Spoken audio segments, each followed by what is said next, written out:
Célébrer le nom du Seigneur ce matin. Est-ce que vous avez cette joie dans le cœur? Amen. Alors nous voulons faire retentir nos voix ce matin, nos cœurs débordants de joie, de son amour. Alléluia, le nom du Seigneur. Son nom est magnifique, son nom est beau. Il a tout fait pour nous et nous voulons avoir un cœur reconnaissant ce matin. Amen. Alors que le peuple de Dieu chante ce matin les merveilles de notre Seigneur. Ne te prive pas et chantons ensemble. Je célébrerai le nom du Seigneur. Je célébrerai le nom du Seigneur.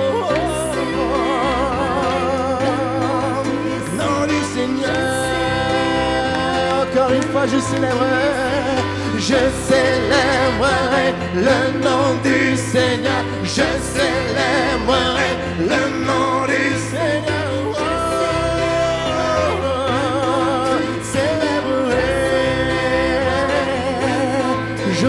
Célébrerai. Je me réjouis dans le nom du Seigneur. Je me confie dans le nom du Seigneur. Je me confie dans le nom du Seigneur. Je lève les mains dans le nom du Seigneur. Mon cœur danse de joie. Je danse de joie dans le nom du Seigneur. Je célébrerai le nom de celui que mon cœur aime. Oui, je bénirai le nom de mon Sauveur. Je célébrerai le nom de celui que mon cœur aime. Je bénirai le nom du Seigneur.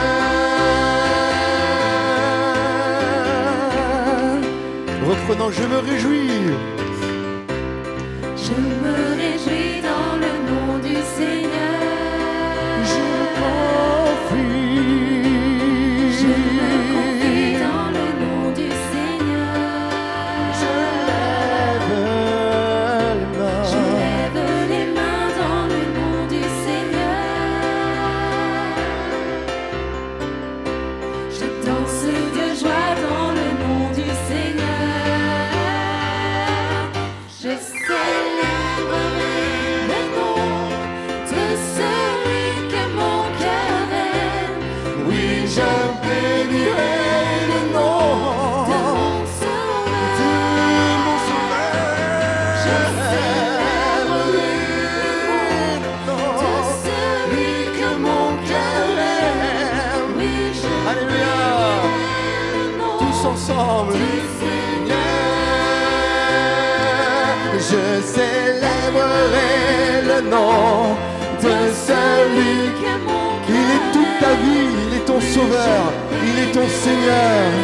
Alléluia, je veux bénir son nom ce matin. De mon Seigneur, le nom de celui que mon cœur aime. Oui, je bénirai le nom du Seigneur.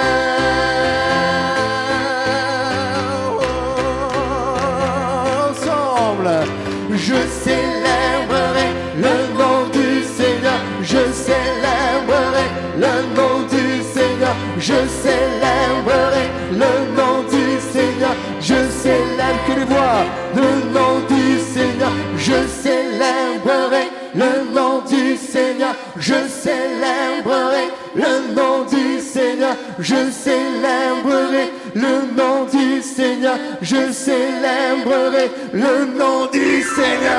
Je célébrerai le nom du Seigneur. Je célébrerai le nom du Seigneur. Je célébrerai le nom du Seigneur. Je célébrerai le nom du Seigneur.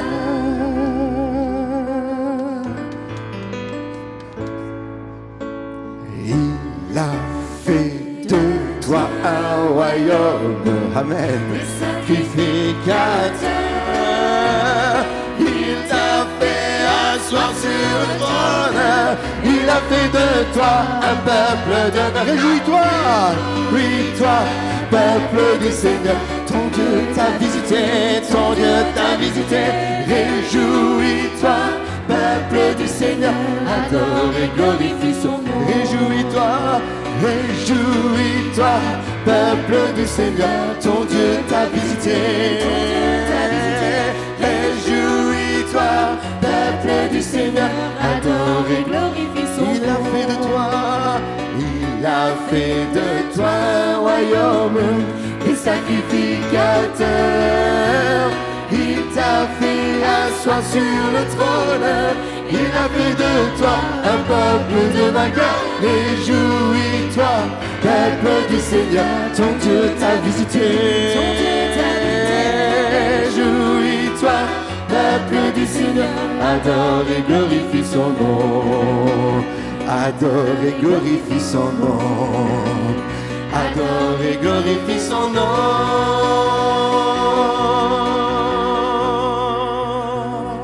Amen. Nous voulons l'adorer ce matin. Il est grand, notre Seigneur. Il est digne de louange et nous voulons élever son nom. Amen. Seigneur,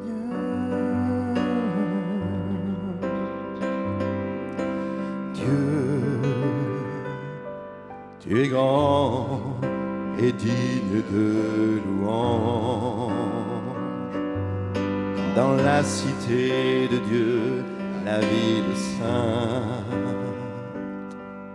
joie de toute la terre.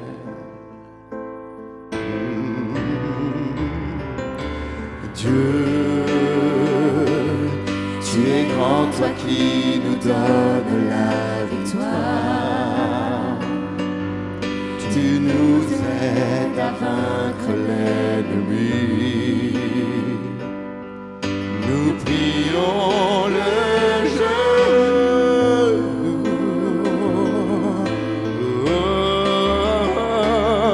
Seigneur, nous voulons élever ton nom et nous te disons merci pour ce que tu fais dans nos vies. Seigneur, ton amour ne tarit jamais. Tu es le Dieu d'éternité, tu règnes sur la terre et dans les cieux. Reprenons Dieu, tu es grand. Dieu, tu es grand et digne de louange. Dans la cité de Dieu, la ville sainte, joie de toute la terre.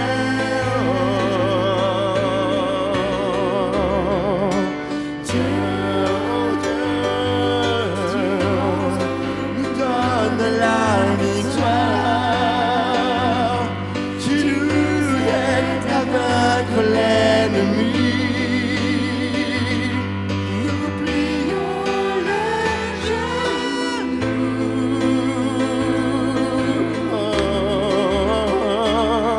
Seigneur, nous voulons élever ton nom et nous te disons merci pour ce que tu fais dans nos vies. Seigneur, ton amour ne tarit jamais. Tu es le Dieu d'éternité, tu règnes sur la terre et dans les cieux. Seigneur, nous voulons élever ton nom et nous te disons merci pour ce que tu fais dans nos vies. Seigneur, ton amour ne tarit jamais. Tu es le Dieu d'éternité, tu règnes sur la terre et dans les cieux. Tu es le Dieu d'éternité, tu règnes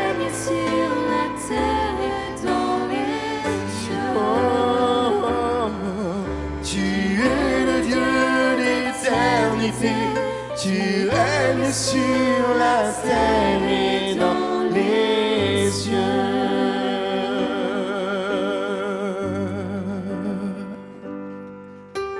C'est auprès de Dieu que je veux me tenir.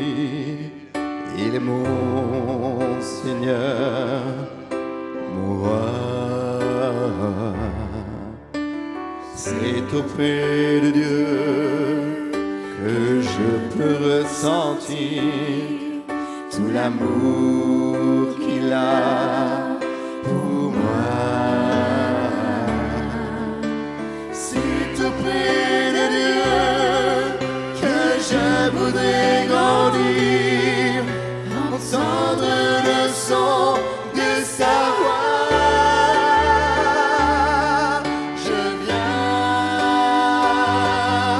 Je viens devant le trône, par ta grâce je me tiens, ta présence je lève les yeux vers le sein pour contempler ta face. Je veux rester près de toi.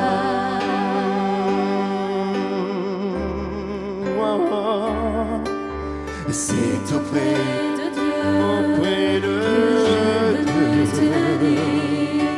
Il est mon Seigneur, mon roi.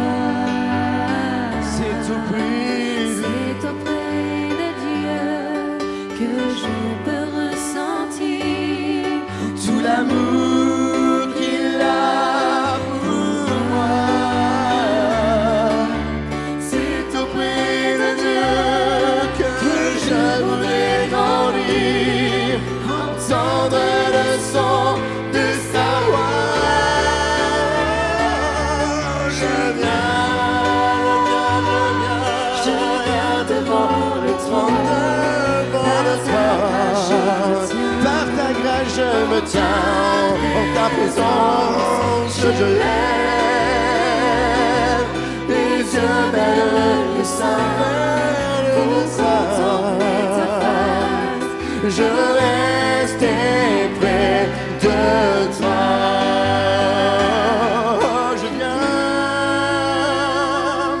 Je viens devant le trône, par ta grâce je me tiens, en ta présence je lève mes yeux vers le sein pour contempler ta face. Je veux rester près de toi. Je veux rester près de toi. Je veux rester près de toi.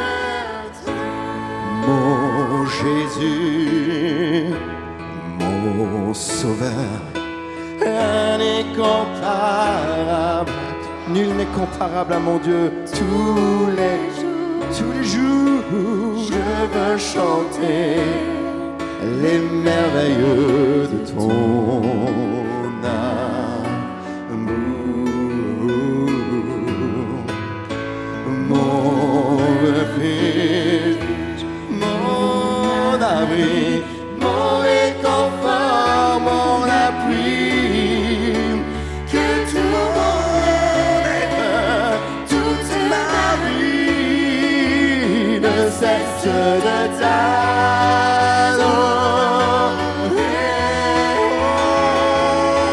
Poussons vers l'éternel des cris de joie.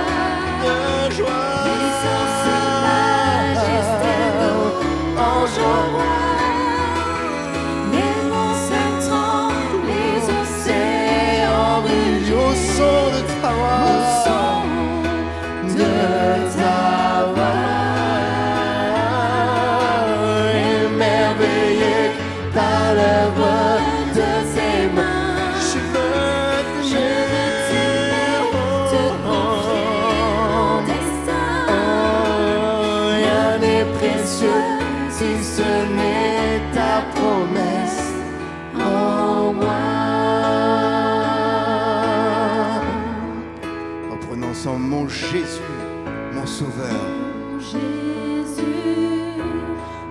Rien n'est comparable à mon Sauveur. Rien n'est comparable à toi. Alléluia.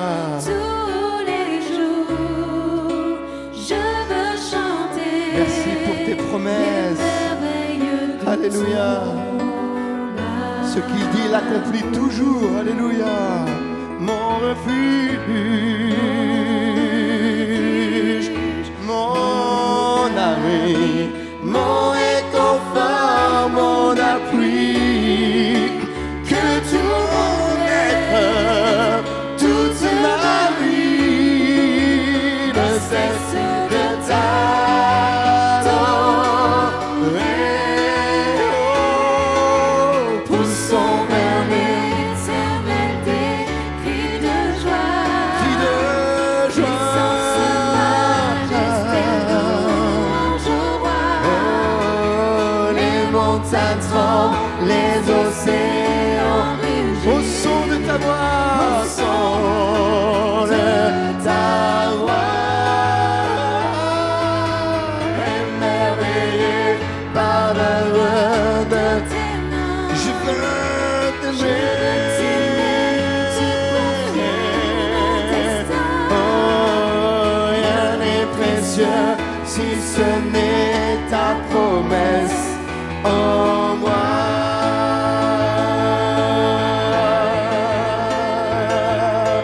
Poussons vers l'éternel des cris de joie. Puissance, majesté, louange au roi. Les montagnes tremblent, les océans rugissent au son de ta voix. Émerveillé par l'œuvre de ses mains, je veux t'aimer. Oh, rien n'est précieux si ce n'est ta promesse. Oh, rien n'est précieux si ce n'est ta promesse. Oh, rien n'est précieux si ce n'est ta promesse. Oh, moi. Tous ensemble, élevons notre voix ce matin pour le louer. Alléluia.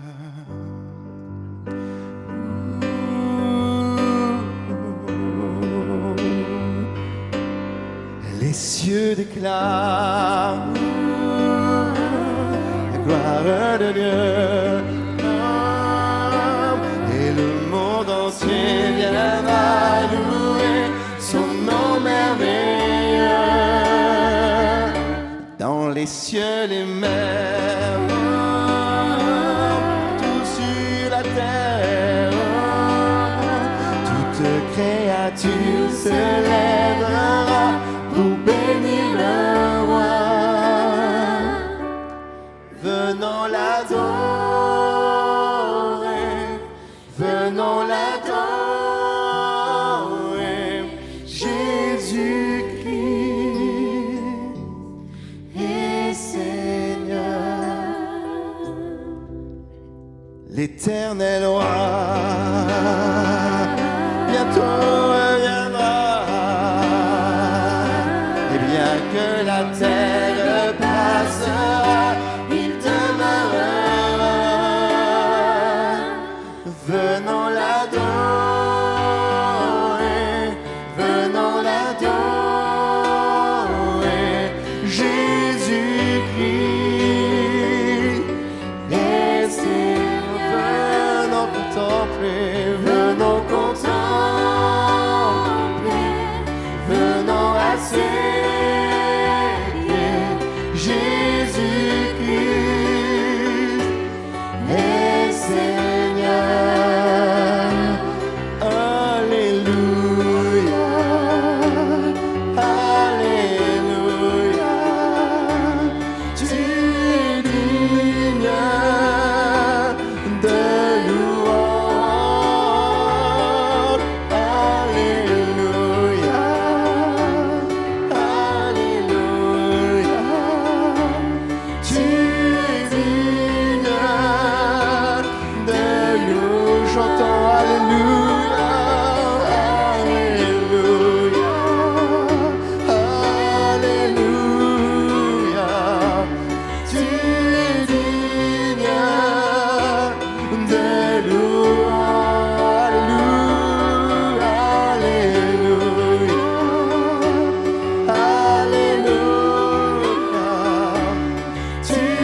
ses pieds, Jésus-Christ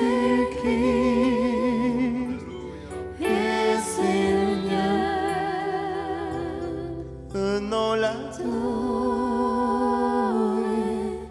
venons l'adorer, Jésus-Christ est Seigneur. Venons contempler, venons à ses pieds, Jésus-Christ est Seigneur. Venons l'adorer, venons l'adorer, Jésus-Christ est Seigneur. Venons contempler, venons à ses pieds, Jésus-Christ est Seigneur. Jésus-Christ est Seigneur. Jésus-Christ est Seigneur. Béni soit le Seigneur. Alléluia, alléluia. Nous aurons l'occasion de louer le Seigneur encore. Je vous invite à ouvrir la parole de Dieu à ce stade-là. Nous allons lire un texte dans le premier livre des Rois, au chapitre 10, à partir du verset 1. Le chapitre 10 de 1 Roi, le verset 1. Nous lisons quelques versets pour nous plonger dans la réalité de cette scène particulière. Vous avez tous entendu parler du roi Salomon? Bon, à part Véronique, tout le monde. Est-ce que vous avez entendu parler de la reine de Séba? Alors, vous avez entendu parler de la reine de Saba, mais Saba ou Séba, c'est exactement la même chose. Et dans nos Bibles, nous avons la version Séba, mais c'est exactement la même reine. C'était la reine... Enfin, on va en parler. Et nous allons parler surtout de la rencontre entre les deux. Chapitre 10, verset 1. La reine de Séba apprit la renommée que possédait Salomon à la gloire de l'Éternel, et elle vint pour l'éprouver par des énigmes. Elle arriva à Jérusalem avec une suite fort nombreuse et avec des chameaux portant des aromates, de l'or et en très grande quantité, et des pierres précieuses. Elle se rendit auprès de Salomon et elle lui dit tout ce qu'elle avait dans le cœur. Salomon répondit à toutes ses questions, et il n'y eut rien que le roi ne sût lui expliquer. La reine de Séba vit toute la sagesse de Salomon et la maison qu'il avait bâtie, et les mets de sa table, et la demeure de ses serviteurs, et les fonctions et les vêtements de ceux qui le servaient, et ses échansons, et ses holocaustes qu'il offrait dans la maison de l'Éternel. Hors d'elle-même, elle dit au roi, « C'était donc vrai ce que j'ai appris dans mon pays au sujet de ta position et de ta sagesse. Je ne le croyais pas avant d'être venu et d'avoir vu de mes yeux. Et voici, on ne m'en a pas dit la moitié. Tu as plus de sagesse et de prospérité que la renommée ne me l'a fait connaître. Heureux tes gens, heureux tes serviteurs, qui sont continuellement devant toi, qui entendent ta sagesse. Béni soit l'Éternel, ton Dieu, qui t'a accordé la faveur de te placer sur le trône d'Israël. C'est parce que l'Éternel aime à toujours Israël qu'il t'a établi roi pour que tu fasses droit et justice. Elle donna au roi 120 talents d'or, une très grande quantité d'aromates et des pierres précieuses. Il ne vint plus autant d'aromates que la reine de Séba en donna au roi Salomon. Les navires de Hiram qui apportèrent de l'or d'Ophir amenèrent aussi d'Ophir une grande quantité de bois de sandal et des pierres précieuses. Le roi fit avec le bois de sandal des balustrades pour la maison de l'Éternel et pour la maison du roi, et des harpes et des luttes pour les chantres. Il ne vint plus de ce bois de sandal, et on n'en a plus vu jusqu'à ce jour. Le roi Salomon donna à la reine de Séba tout ce qu'elle désira, ce qu'elle demanda, et lui fit en outre des présents dignes d'un roi tel que Salomon. Puis elle s'en retourna et alla dans son pays, elle et ses serviteurs. Amen. Quel texte remarquable que ce texte de l'Écriture. On pourrait dire que le thème de ce matin, c'est ce verset 8. Heureux ces gens, ou heureux tes gens, heureux tes serviteurs qui sont continuellement devant toi, qui entendent ta sagesse. Amen. Je voudrais aussi souligner que ces gens qui sont heureux, considérés comme heureux par la reine de Séba, sont à l'image de ce que nous sommes, nous, peuple de Dieu. Personne n'a poussé la reine de Séba à dire ce qu'elle a dit. Cette déclaration est spontanée, ça vient du cœur. C'est le cri du cœur d'une femme qui réalise les merveilles que Dieu a accomplies dans le royaume d'Israël auprès du roi Salomon.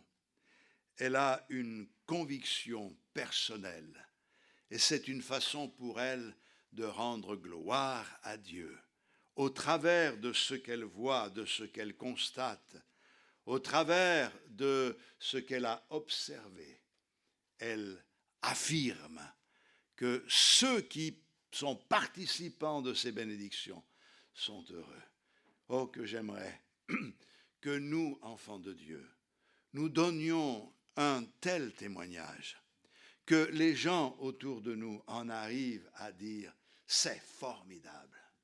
Ce qu'ils ont reçu, ce qu'ils vivent, ce qu'ils expérimentent, c'est formidable.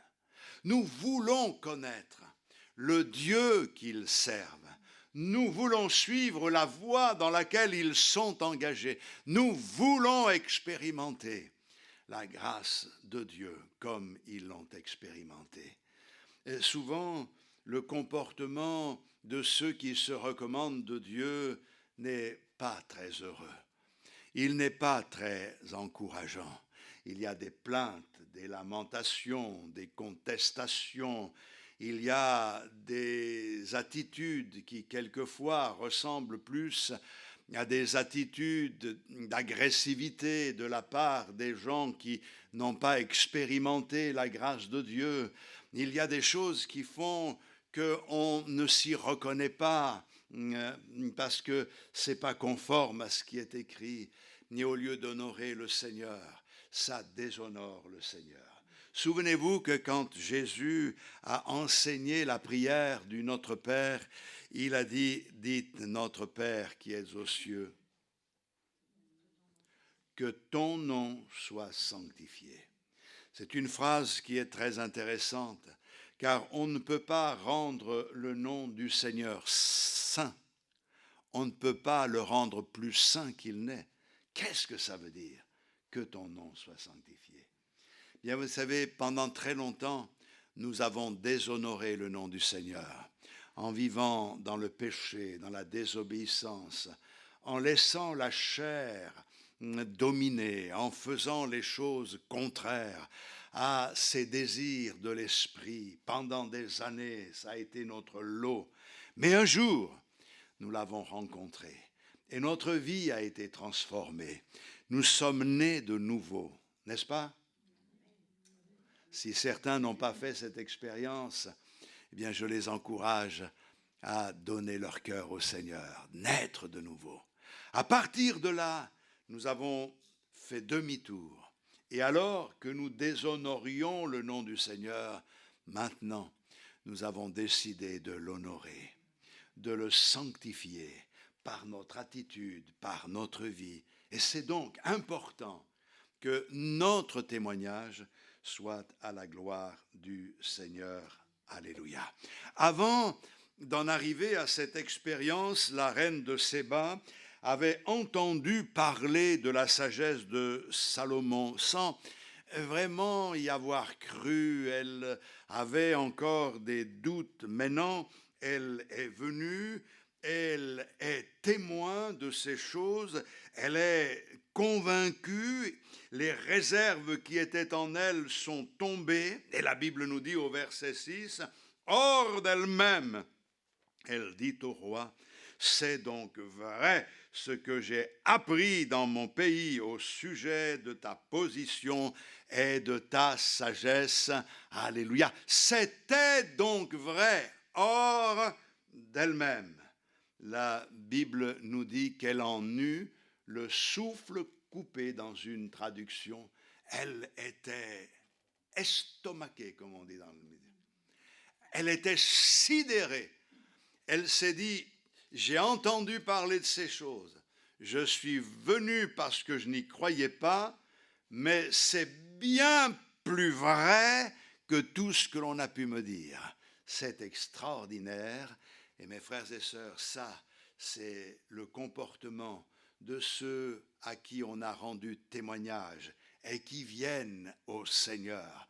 Et lorsqu'ils viennent au Seigneur, ils sont émerveillés, car tout ce qui leur avait été dit n'est rien à côté de la réalité. Le jour où nous avons rencontré le Seigneur, nous avons été sidérés. Nous étions baignés dans cette réalité de l'amour de Dieu. On nous en avait parlé, on nous avait témoigné. Le message que nous avons entendu essayait de nous convaincre de cette réalité, mais on a pu découvrir cette réalité uniquement en faisant cette expérience avec le Seigneur. Alléluia. La traduction de la Bible en français courant dit ceci: « Quel privilège pour tes femmes et tous les gens de ton palais, ils se trouvent toujours en ta présence et peuvent entendre tes paroles pleines de sagesse. » Alléluia. Alors ça, c'est une femme sidérée par un homme appelé Salomon, qui avait reçu de la part du Seigneur une grande sagesse. Mais la Bible me dit dans l'évangile de Matthieu au chapitre 12 et au verset 42 ceci. La reine du Midi, donc la reine de Séba, se lèvera au jour du jugement avec cette génération et la condamnera, parce qu'elle vint des extrémités de la terre pour entendre la sagesse de Salomon. Et voici, il y a ici plus que Salomon. C'est intéressant dans ce verset de constater que le témoignage de la parole de Dieu dit que Jésus est plus que Salomon. Notre privilège est plus grand que le privilège de la reine de Séba qui a rencontré Salomon. Cette femme, écoutez bien, a parcouru environ 1800 kilomètres pour se rendre compte par elle-même de la sagesse de Salomon. Une expédition qui a dû durer des semaines et des mois. Elle a voyagé, quelle motivation! Mais elle y est allée parce qu'elle s'est dit, je veux en avoir le cœur net, je veux rencontrer celui dont la renommée a s'est répandu aux extrémités de la terre. Écoutez bien, Jésus est plus que Salomon. Jésus, qui est plus grand que le roi Salomon, c'est lui qui s'est déplacé. Il a parcouru une distance encore plus grande que la distance qui séparait la reine de Séba et Salomon. La Bible nous dit dans Philippiens au chapitre 2, le verset 6, au verset 5, « Ayez en vous les sentiments qui étaient en Jésus-Christ, lequel, existant en forme de Dieu, n'a point regardé comme une proie à arracher d'être l'égal avec Dieu, mais s'est dépouillé lui-même en prenant une forme de serviteur, en devenant semblable aux hommes et ayant paru comme un simple homme. Il s'est humilié lui-même, se rendant obéissant jusqu'à la mort, même jusqu'à la mort de la croix. C'est pourquoi aussi Dieu l'a souverainement élevé et lui a donné le nom qui est au-dessus de tout nom, afin qu'au nom de Jésus, tout genou fléchisse dans les cieux, sur la terre et sous la terre, et que toute langue confesse que Jésus-Christ est Seigneur, à la gloire de Dieu le Père. Alléluia. La distance qui a été parcourue par le Seigneur ne s'évalue pas en kilomètres. C'est extraordinaire, cette distance s'évalue en vérité spirituelle. Dieu est esprit et l'homme est matière. Et Dieu décide de sauver cet homme, ces hommes qui sont dans la rébellion. Il les aime tels qu'ils sont. Il voit leur égarement, leur cœur fermé. Il voit tout ce qui est cassé en eux et il les aime au point de mettre en place un plan de salut qui dépasse l'entendement. Il veut nous sauver pour nous sauver. Il accepte, lui, le créateur de toutes choses, de devenir nous. Il renonce à la gloire et il se fait homme. Il naît comme un simple homme. Et d'ailleurs, il n'y avait même pas de place pour lui sur la terre. Il n'y avait pas de place dans l'hôtellerie. Il est né dans une étable. Mais par amour pour nous, il a accepté cela. Et cette étable me fait souvent penser à ma vie avant de connaître le Seigneur. C'est pas dans des conditions idéales que le Seigneur est venu dans ma vie. Il y avait dans ma vie bien des choses mauvaises, des choses qui n'étaient pas pures, n'étaient pas bonnes, et pourtant il a accepté de naître dans mon cœur.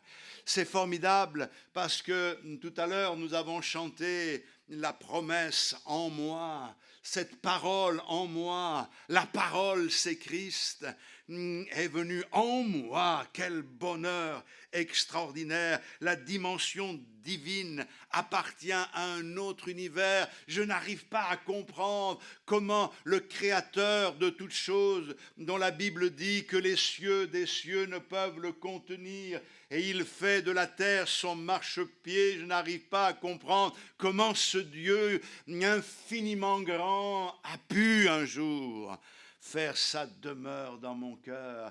Quand je regarde ce texte et que je vois la motivation de cette femme pour aller entendre la sagesse d'un homme, je me dis, oh Seigneur, donne-nous au moins de vivre, nous aussi, cette motivation, et d'avoir cette même motivation pour toi, pour les choses qui concernent ton royaume. Quelquefois, on vient dans la maison du Seigneur, mais un petit peu en se demandant si on n'aurait pas mieux fait de rester à la maison, si on n'aurait pas mieux fait de faire autre chose. On n'y va pas avec joie, avec enthousiasme. Je suis dans la joie quand on me dit allons à la maison de l'Éternel. Lui a fait l'effort de quitter la gloire pour venir me sauver. Et moi, je voudrais avoir cette motivation en retour, cette joie de venir dans sa présence.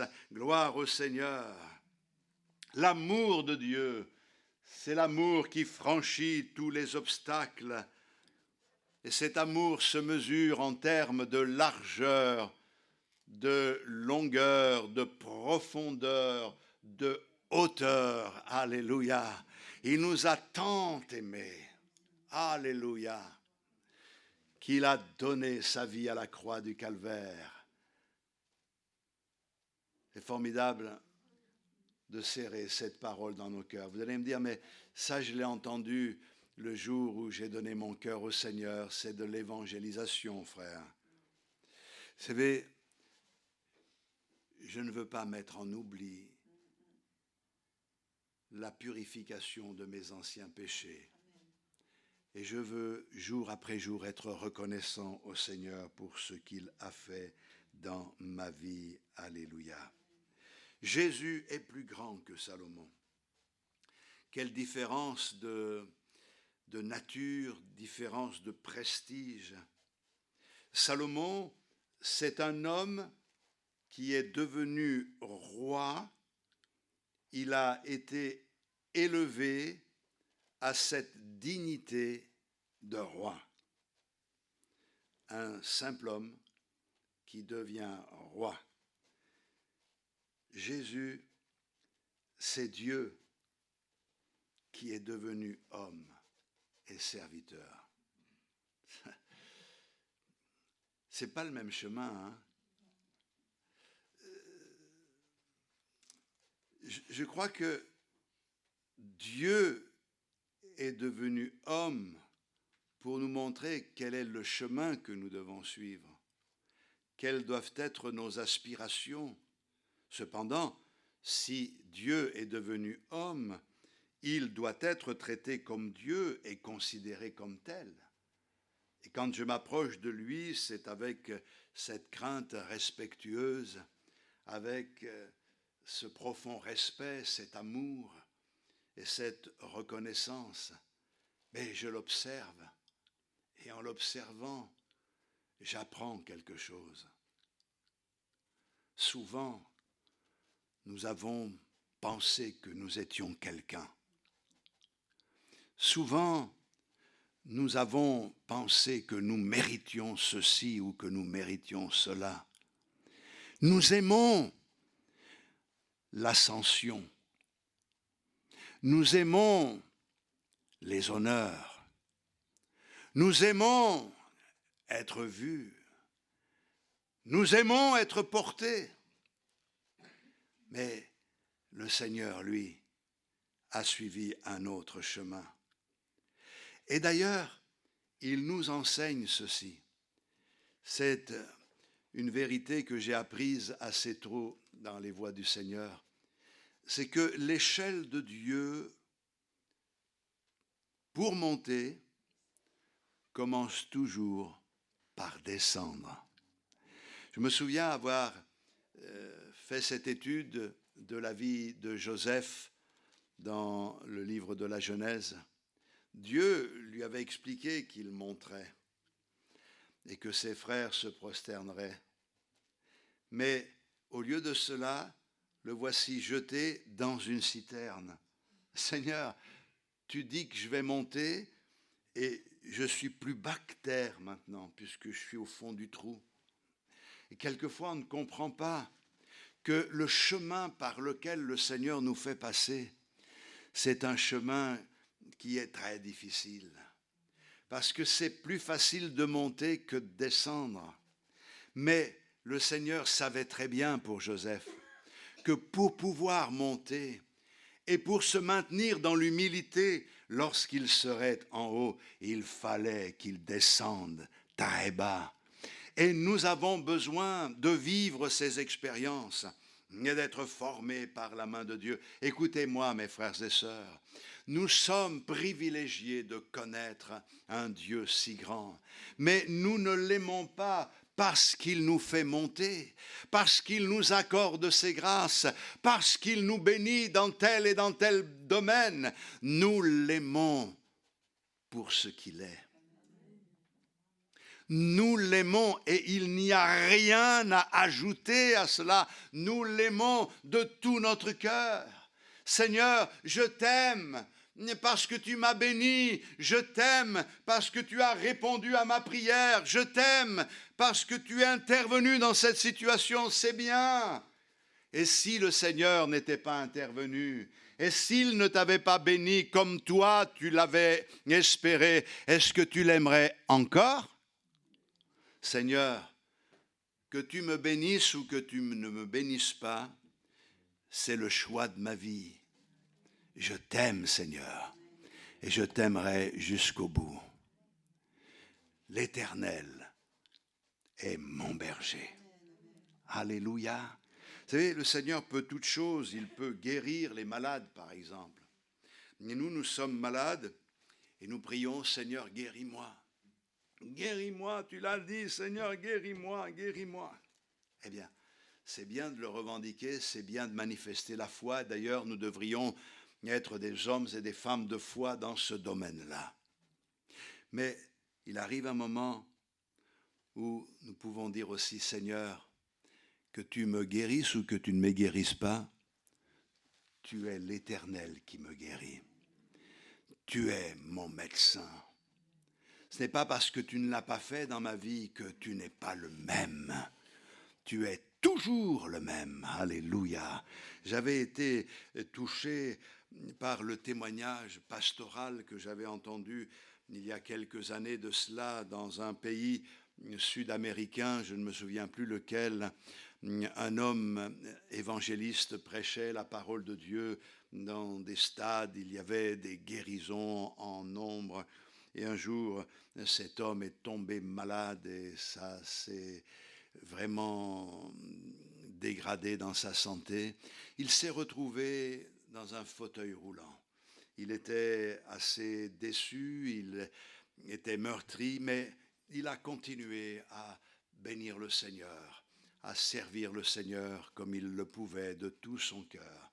Et alors qu'il était dans son fauteuil roulant, il continuait à parler de l'amour de Dieu, à témoigner de la grandeur du Seigneur. Et un jour, il y a eu une campagne d'évangélisation et les collègues ont décidé de l'inviter pour une réunion. Et vous imaginez qu'il est arrivé sur l'estrade avec son fauteuil roulant pour prêcher aux âmes qui étaient là que Dieu est tout-puissant. Et il a prêché avec enthousiasme, avec foi. Il était collé à son fauteuil roulant, et emporté par l'enthousiasme et la foi qu'il cherchait à communiquer aux âmes qui étaient réunies d'un coup. Il ne s'en est pas rendu compte. Il s'est levé et il a commencé à marcher ça et là. Et les gens étaient saisis par la puissance de Dieu. La gloire du Seigneur s'est révélée ce jour-là d'une manière extraordinaire. Il ne prêchait pas parce qu'il était au top. Il prêchait parce que spirituellement, il était en relation avec son Seigneur et son Maître. Alléluia, que Dieu soit béni. La grandeur de mon Seigneur a résidé dans son abaissement volontaire et la parole a été faite chair et elle a habité parmi nous pleine de grâce et de vérité. Pourtant, les hommes ne l'ont pas voulu, mais nous, cette parole, nous l'avons voulu. Et cette promesse, nous l'avons reçue. Et c'est ce qui est la motivation de nos vies. Alléluia. Alors, pour revenir à Salomon très vite, la source de la sagesse, c'est Dieu qui lui a donné cette sagesse, cette intelligence. Je ne vais pas perdre du temps avec des choses qui sont très importantes, mais qui n'ont rien à voir avec ce que je voudrais vous communiquer ce matin. Mais je voudrais qu'on en arrive à une chose, c'est que le bonheur des chrétiens est grand. Alors quand je dis chrétien, je suis obligé d'apporter quelques précisions, parce qu'aujourd'hui, chrétien, ça ne veut plus dire grand-chose. Un chrétien, c'est quelqu'un qui est comme Christ. C'est quelqu'un qui est né de nouveau. C'est quelqu'un qui vit une vie authentique avec le Seigneur. S'il n'est pas le reflet de Christ, il n'est pas chrétien. Il est un religieux comme les autres. Donc maintenant que la précision est donnée, ceux qui sont nés de nouveau et ceux qui marchent avec le Seigneur sont des gens heureux. La reine de Séba a qualifié les serviteurs de Salomon de gens heureux. À combien plus forte raison les chrétiens authentiques sont des gens heureux. Nous sommes heureux parce que nous savons en qui nous avons cru. Nous sommes heureux et nous sommes dans la paix parce que nous savons que quand tout s'écroulerait autour de nous, il nous tient dans sa main. Nul ne nous ravira de sa main. Nous pouvons nous plaindre et nous lamenter, et ça c'est facile à faire, mais apprenons à nous réjouir. La Bible dit « Heureux ceux dont les iniquités sont effacées ». Nous faisons partie de ceux pour lesquels la Bible dit « Il n'y a plus de condamnation pour ceux qui sont en Jésus-Christ ». Vous savez, dans ce monde, il y a des gens qui sont plus nantis que vous et il y en a qui sont moins. Notre bonheur n'est pas de nous comparer à l'un et à l'autre. Souvenez-vous du psalmiste dans le psaume 73, quand il regarde l'insensé et il l'envie, il le jalouse. Et il dit, mais à quoi ça me sert? Je suis en train de vivre des moments tellement difficiles et lui, il est plein d'embonpoint, tout lui réussit. Mais Seigneur, pourtant je suis ton enfant. Et c'est la tentation de Jésus dans le désert. Tu es le Fils de Dieu, toi? Mais si tu es vraiment le Fils de Dieu, ordonne à ces pierres de devenir des pains. C'est pas normal que le Fils de Dieu soit là en train de mourir de faim dans un désert. C'est pas normal. Regardez, notre apparence, ce que nous vivons, peut amener aussi ce genre de tentation. C'est pas logique, c'est pas normal. Nous sommes au Seigneur, nous devrions être dans l'abondance. Certains sautent sur l'occasion et commencent à prêcher l'évangile de la prospérité, faisant croire que ceux qui viennent au Seigneur, ce sont des gens qui réussissent. Alors ils les invitent souvent à donner de leur argent et ils n'ont rien, ces gens-là, souvent. Ils n'ont rien, et le rien qu'ils ont, ils l'apportent avec foi à ces personnes. Ils sont trompés par des espérances qui sont vaines, car mes frères et sœurs, le bonheur n'est pas lié à ce que l'on reçoit. Le bonheur, c'est une relation avec le Seigneur. C'est le fait d'être en communion avec le Seigneur. C'est le fait de savoir que nos péchés sont pardonnés et qu'il y a un lien qui nous unit au ciel et que lorsque le moment viendra, nous serons avec lui pour toujours, mais nous sommes déjà avec lui pour toujours parce qu'il nous tient par la main. Je suis dans le ciel par la foi, mais le Seigneur est avec moi par son amour. Alléluia. C'est ça la vérité de l'évangile, mes frères et sœurs. Nous sommes des gens privilégiés, nous qui avons expérimenté la grâce de Dieu. Alléluia. Alors, les bases du bonheur, on peut les comprendre en méditant cette parole. Je vais lire dans 2 Chroniques au chapitre 9, le verset 7. C'est la même chose, mais c'est dit autrement. 9, 7. Heureux tes gens, heureux tes serviteurs qui sont continuellement devant toi et qui entendent ta sagesse. Une traduction, la traduction Semeur, parle de chance et il dit qu'ils ont de la chance, tous ceux qui t'entourent et qui sont toujours en ta présence, de pouvoir profiter sans cesse de ta sagesse. Je crois que cette vérité s'applique aux chrétiens véritables. Il y a deux sources essentielles de bonheur, de grâce qui favorisent, mes frères et sœurs, le bonheur des enfants de Dieu. La première, nous avons accès en permanence à la personne du roi des rois. Vous imaginez, si vous vouliez rencontrer un roi aujourd'hui, c'est pas sûr que, malgré tous les efforts que vous mettriez en place, cela soit possible. Bien, nous avons en permanence accès à la présence du roi des rois, du Seigneur des seigneurs. Alléluia.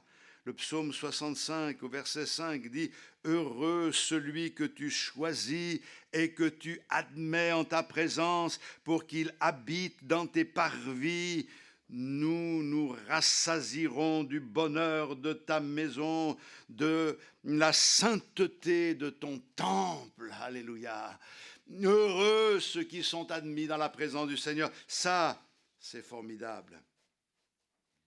Puisque nous avons, nous, frères et sœurs, accès au trône de la grâce, eh bien, allons-y.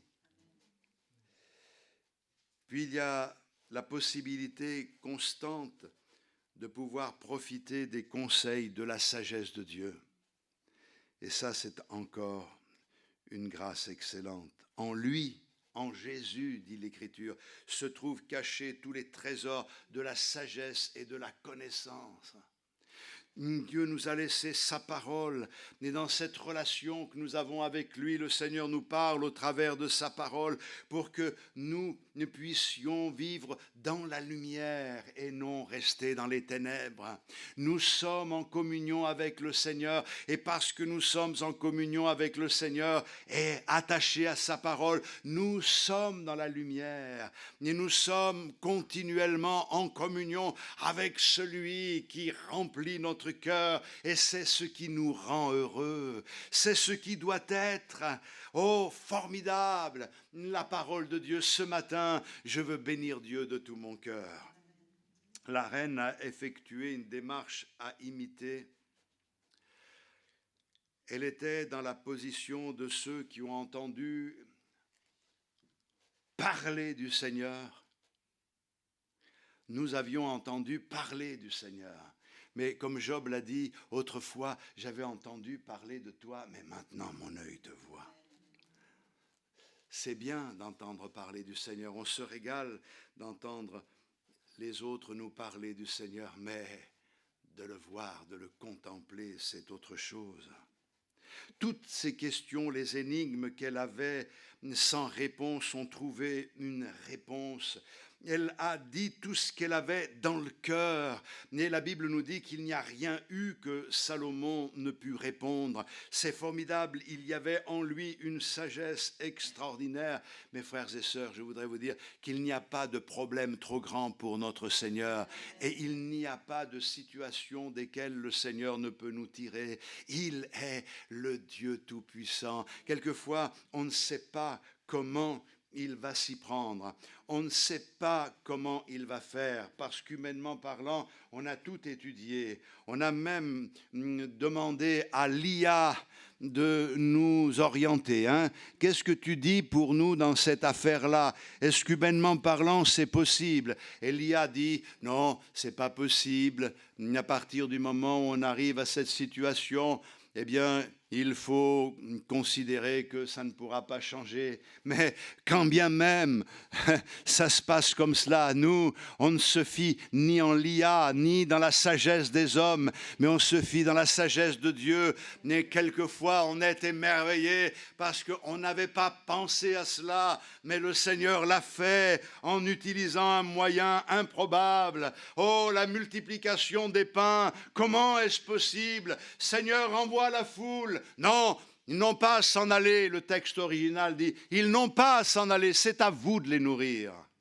Mais comment on va faire? On n'a rien. Et puis un petit garçon qui arrive avec quelques pains, des poissons. c'est pas grand-chose. C'est pas grand-chose pour toi. Mais de les apporter au Seigneur, c'est une grande chose. Alléluia. On a un Seigneur qui est extraordinaire. Amen. Que Dieu soit béni. La reine de Séba arrive, elle voit, elle entend, elle est émerveillée. Vous savez ce elle a constaté? La première chose qu'elle voit, c'est le temple. Et là, elle est émerveillée, le temple. Le temple de la Nouvelle Alliance, c'est nous. C'est d'abord Jésus-Christ, et par lui, c'est nous. Elle a vu comment c'était organisé, elle a vu tout cela. Elle a réalisé que Dieu vit dans le meilleur. C'est-à-dire qu'on est dans l'Ancien Testament. La construction du temple, c'était d'offrir à Dieu le meilleur. Écoutez, le temple, c'était un bâtiment qui était petit. Si on regarde les textes, on s'aperçoit que ce bâtiment était plus petit que certaines de nos maisons. Mais ceux qui se sont penchés sur le temple, en réfléchissant si on devait le bâtir aujourd'hui tel quel, ils se sont aperçus que l'or, l'argent, les bois utilisés, d'ailleurs le bois de santal on n'en trouve plus, toutes ces choses-là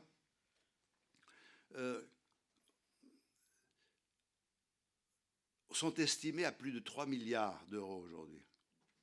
Alors, je ne suis pas en train d'utiliser cela pour dire tiens, il va nous parler du porte-monnaie. Non, ce n'est pas du tout mon genre. Ce que je veux dire par là, c'est que par la grâce de Dieu, nous sommes devenus une habitation de Dieu en esprit. Et ce que le Seigneur a communiqué à chacun d'entre nous dépasse les 3 milliards. Ça n'a pas de valeur pour le monde. Mais nous devons en estimer la valeur. Le salut, être auprès du Seigneur pour l'éternité. Vous l'estimez à combien, vous, l'éternité? C'est extraordinaire. Le Seigneur est venu et il nous a embellis. À l'extérieur, ça ne s'est pas vu, sauf dans notre regard. Car notre regard a laissé paraître une lumière qu'il n'avait pas avant. Je me souviens quand je me suis converti, ceux qui m'entouraient l'ont dit, il n'a plus le même regard. L'amour de Dieu se reflète par nos vies. Sinon, on est toujours les mêmes. Et puis, avec les années, ça ne s'arrange pas. Mais la Bible dit que si l'homme extérieur se détériore, l'homme intérieur se renouvelle. On bénéficie de la grâce de Dieu. Il nous communique l'or de sa nature. Il nous a communiqué l'argent de la rédemption. Nous n'avons pas à payer quoi que ce soit.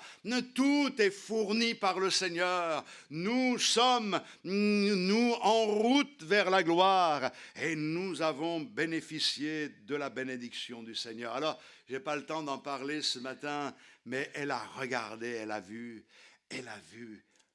les mets de sa table. Elle a été émerveillée. Nous sommes émerveillés par les mets que le Seigneur met sur la table pour nous. Nous allons prendre la Sainte Seine et c'est tout un symbole, mais nourrissons-nous de la parole de Dieu et nous allons découvrir toutes les subtilités de la cuisine spirituelle. On n'a pas besoin de Thermomix pour ce genre de nourriture. On a tous les ingrédients qui apportent toutes les saveurs à la vie, qui nous permettent de vivre ici-bas dans un contexte difficile, mais heureux parce que nous sommes en relation avec le Seigneur. Elle a vu les mets de sa table, la demeure des serviteurs. Elle a vu les fonctions des serviteurs, les vêtements de ses serviteurs. Oh, il nous a revêtus de sa justice. Et la Bible nous dit que hors d'elle-même, elle en a eu le souffle coupé. Elle dit, on ne m'a pas dit la moitié de ce que je vois. C'est là notre témoignage, mes frères et sœurs. Nous devons montrer au monde, non pas en nous faisant voir, mais nous devons montrer en vivant d'une manière normale, simple et authentique, que ce que nous avons est bien plus grand que ce qu'ils ont. Non pas pour leur dire, ah, c'est bien fait pour vous, nous on a mieux, mais pour leur dire, voyez, le Seigneur est celui qui nous enrichit. Viens au Seigneur et connais la grâce de Dieu, connais par le pardon des péchés la joie de savoir que tu n'as plus à craindre le jugement. C'est formidable d'être en paix avec le Seigneur. Et puis la Bible nous dit que la reine de Séba, qui a eu cette réaction, elle a fait quelque chose que nous n'avons pas besoin de faire.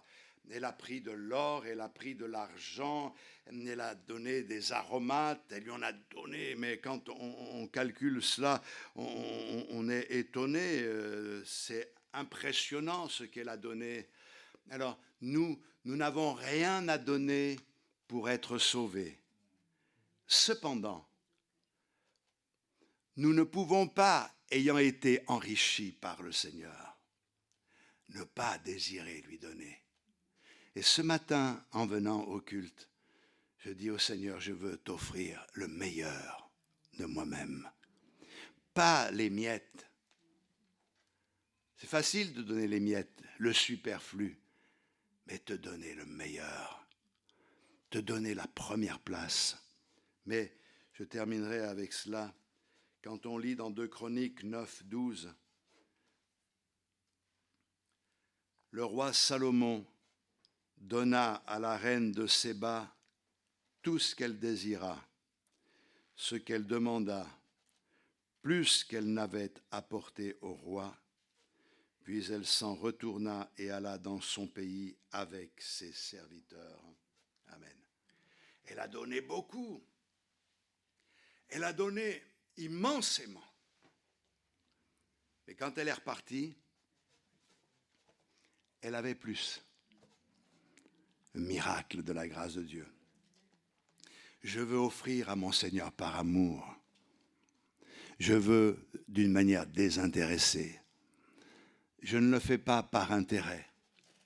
Mais je sais quand même une chose, c'est que j'ai tout en lui et que je suis plus riche que tout ce que je peux imaginer. D'ailleurs, si je donne au Seigneur, c'est parce que lui m'a déjà comblé. À mon Seigneur soit toute la gloire. On va louer le Seigneur de tout notre cœur. Gloire à ton nom, Jésus. Tu es magnifique. Sommes nous aussi émerveillés. Nous avons été un jour semblables à cette reine de Séba. Nous avions entendu sans vraiment comprendre ce que tu représentais.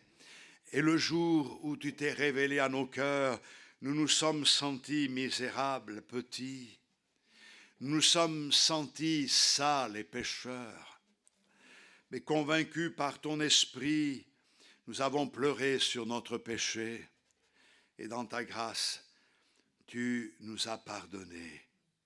À partir de là, tu as établi une communion entre toi et nous. Et cette relation a été le début d'une vie nouvelle, extraordinaire.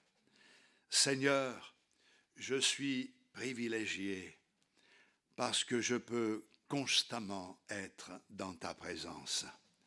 Je suis heureux parce que constamment, je sais qu'en toi, j'ai toutes les réponses. Je suis heureux de t'appartenir. Je suis heureux de faire partie de tes gens. Je suis heureux de faire partie de tes serviteurs. J'étais un étranger, maintenant je fais partie de ta maison. Et c'est là notre lot à tous. Alors ce matin, je veux t'offrir ce que j'ai de meilleur. Seigneur, prends ma vie, elle est à toi. Utilise-moi comme tu veux. Que ta grâce agisse dans ma vie. Seigneur, nous perdons tellement de temps à des choses futiles. Garde-nous de vivre pour nous-mêmes. Mais, Seigneur, enseigne-nous à suivre le chemin qui descend. Nous voulons que toi, dans ta grâce, tu agisses au plus profond de nos cœurs. Nous ne voulons rien pour nous-mêmes, mais nous voulons tout pour ta gloire. Non à nous, non pas à nous, mais à ton nom donne la gloire. Sois béni ce matin de nos cœurs qui t'aiment, au nom de Jésus. Alléluia. Gloire au Seigneur. Alors avec amour, nous adorons le Seigneur ce matin.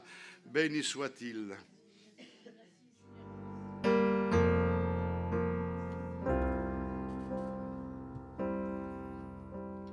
Je viens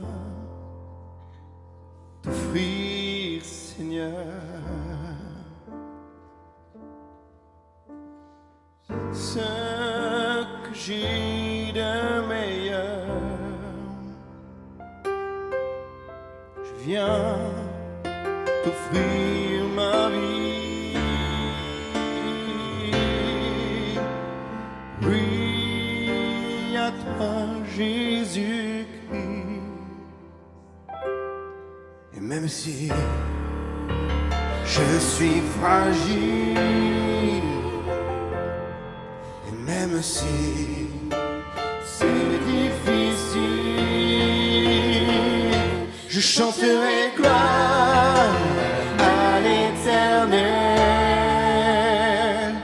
Je chanterai louange à son nom. Je chanterai mon essentiel. Je chanterai l'honneur de son nom. Viens te dire, Seigneur, que tu es mon bonheur. Non, rien ne peut détruire. Non, non, non. Notre belle amie. Même si je suis fragile, et même si c'est difficile, je chanterai gloire à l'Éternel. Je chanterai louange à son nom. Je chanterai Dieu, mon essentiel. Je chanterai en l'honneur de son nom. Toute ma vie, je me dirai que tu as donné ta vie. Toute ma vie, je me dirai que tu as payé le prix. Toute ma vie, je dirai que je ne vis que pour lui. Oh, je chanterai gloire à l'Éternel. Je chanterai louange à son nom. Je chanterai Dieu, mon essentiel. Je chanterai en l'honneur de son nom. Je chanterai gloire à l'Éternel. Je chanterai louange à son nom. Je chanterai Dieu, Mon essentiel. essentiel.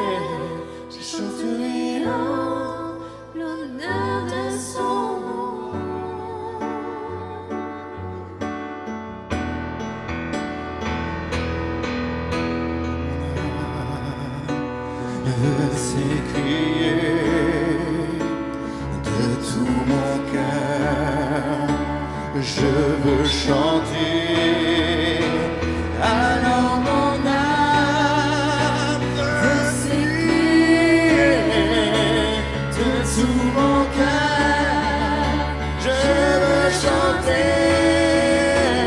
Oh Dieu, tu es infiniment grand, éternel puissant, roi majestueux. Oh Dieu, tu es infiniment grand, éternel puissant, roi majestueux.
Oh Dieu, tu es infiniment grand, éternel puissant, roi majestueux. Oh Dieu, tu es infiniment grand, éternel puissant, roi majestueux. Oh Dieu, tu es infiniment grand, éternel puissant, roi majestueux. Oh Dieu, tu